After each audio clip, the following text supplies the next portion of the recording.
Israel Hamas युद्ध विराम समझौते का पहला चरण शनिवार को समाप्त हो गया है। अब समझौते का दूसरा चरण लागू किया जाना है। इस बीच इजराइल ने अमेरिका के प्रस्ताव का समर्थन किया है।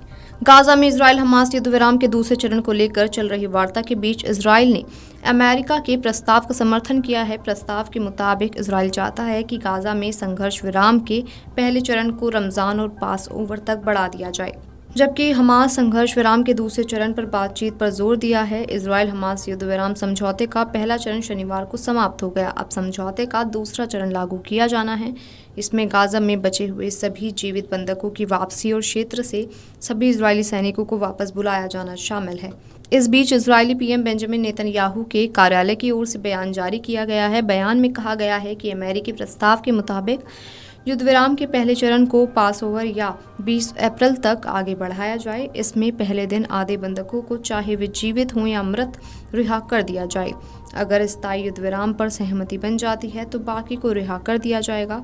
पीएम नेतन्याहू कार्यालय ने बयान में कहा कि अमेरिकी दूत स्टीव विटकॉफ का मानना है कि मौजूदा स्थिति में युद्ध को समाप्त करने के लिए दोनों पक्षों के बीच बातचीत की संभावना अभी कम है। स्थायी युद्ध विराम पर बातचीत के लिए अधिक समय की आवश्यकता है। इजराइल ने कहा कि अगर उसे लगता है कि वार्ता प्रभावी है तो वह लड़ाई पर वापस लौट सकता है। यदि हमास अपना रुख बदलता है तो इजराइल तुरंत विटकॉफ योजना के सभी विवरणों पर बातचीत शुरू कर देगा। इजराइल हमास समझौते के दूसरे चरण को लेकर मिस्र के काहिरा में गुरुवार को इजराइल, कतर और अमेरिका के अधिकारियों ने चर्चा शुरू की। मिस्र के अधिकारी ने बताया कि हमास, कतर और मिस्र मौजूदा युद्ध विराम समझौते को जारी रखना चाहते हैं। हमास ने दूसरे चरण की वार्ता में आधिकारिक रूप से शामिल हुए बिना हर शनिवार को बंधकों की रिहाई के साथ 4 सप्ताह के लिए युद्ध विराम बढ़ाने के इजराइल के प्रस्ताव को अस्वीकार कर दिया। अमेरिका दूसरे चरण की बातचीत शुरू करना चाहता है, लेकिन बातचीत के दौरान बंधकों की रिहाई की मांग की। हमास ने युद्ध विराम की शर्तों के पूर्ण क्रियान्वयन पर जोर दिया। हमास एक सदस्य ने बताया कि हमने युद्ध विराम के प्रथम चरण को आगे बढ़ाने के इजराइल के प्रस्ताव को खारिज कर दिया है। हमास ने कहा कि यह युद्ध विराम समझौते के विरुद्ध है।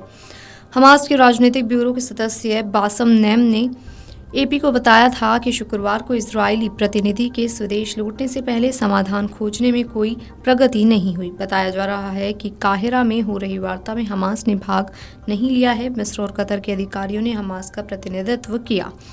संघर्ष विराम समझौते को लेकर हमास ने शुक्रवार को कहा था कि वह समझौते की सभी शर्तों को लागू करने के लिए प्रतिबद्ध है। हमास ने अंतर्राष्ट्रीय समुदाय से अपील की कि वे इजराइल पर बिना किसी देरी या टालमटोल के तुरंत दूसरे चरण में आगे बढ़ने के लिए दबाव डालें। इजराइल का कहना है कि गाजा में अभी भी मौजूद 59 बंधकों में से 32 मर चुके हैं। जनवरी में दोनों पक्षों ने 3 चरण के युद्ध विराम समझौते पर सहमति जताई थी। दूसरे चरण की वार्ता फरवरी के पहले सप्ताह में शुरू होनी थी। शनिवार रात को इजरायलियों ने रैली निकालकर सरकार से समझौते को जारी रखने का आग्रह किया। इजराइल का कहना है कि युद्ध के बाद हमास गाजा पर शासन करने में शामिल नहीं हो सकता।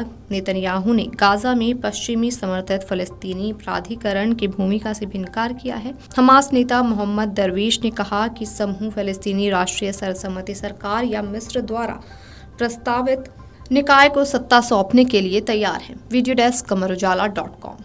अगर आप ये वीडियो YouTube पर देख रहे हैं तो हमारे चैनल को सब्सक्राइब कर बेल आइकन दबाएं और Facebook पर देख रहे हैं तो हमारे पेज को लाइक करें।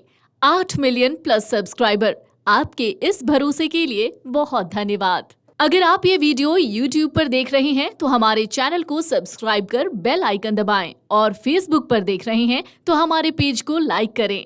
8 मिलियन प्लस सब्सक्राइबर, आपके इस भरोसे के लिए बहुत धन्यवाद।